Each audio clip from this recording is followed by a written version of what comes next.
Martin Luther King. Para comprender a Martin Luther King, tocaremos 3 puntos.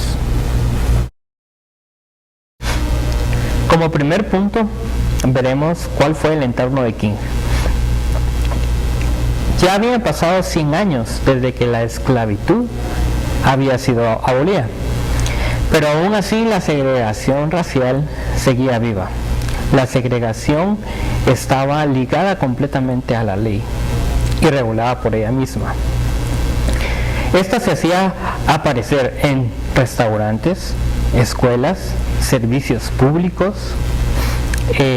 también estaba presente en el transporte público. Los blancos iban en la parte delantera y los negros en la parte de atrás. Cualquiera que pudiera traspasar esta línea se vería enfrentado a todo el peso de la ley.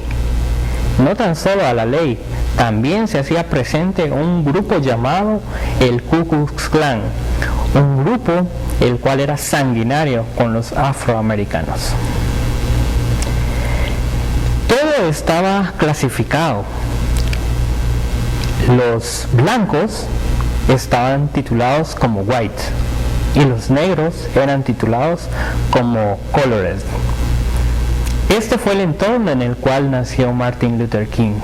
Por eso decimos que él nació en un mundo en el cual tenía que nadar contra la corriente.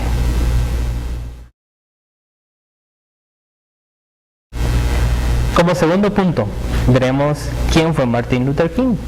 Martin Luther King fue un joven predicador, el cual poco tiempo después se convirtió en el pastor de una iglesia bautista en Montgomery, Alabama.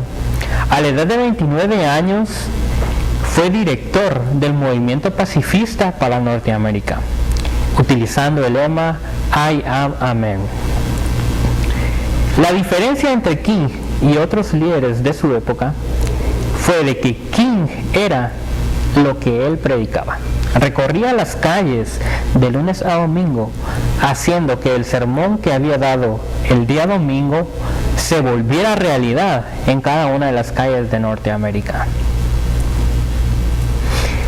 King se veía amenazado por muchos grupos de personas, entre ellos, como habíamos mencionado, el famosísimo Ku Klux Klan y otros grupos de personas los cuales no estaban de acuerdo con su ideal. Él sufrió que le quemaran su hogar, sufrió que lo apuñalaran por la espalda y casi muere, y poco tiempo o más tiempo adelante, Martin Luther King es asesinado por un grupo selecto o bien por una persona la cual no compartía sus ideales. Martin Luther King era pacífico en todo aspecto. Aún siendo él pacífico, fue arrestado en varias ocasiones. En poco tiempo, King se convirtió en Como tercer punto, el sueño de Martin Luther King y sus logros. Martin Luther King, como vimos anteriormente, desde pequeño tuvo que nadar contra la corriente. Él deseaba la libertad. El discurso decía así: sueño con que un día esta nación se levante para vivir de acuerdo con su creencia en la verdad evidente de que todos los hombres son creados iguales. Sueño con el día en que mis 4 hijos vivan en una nación donde no serán juzgados por el color de su piel, sino por la integridad de su carácter. Yo tengo un sueño hoy. Sus logros. En 1954, King, después del llamado boicot de Montgomery, consigue que la corte prohíba la segregación racial.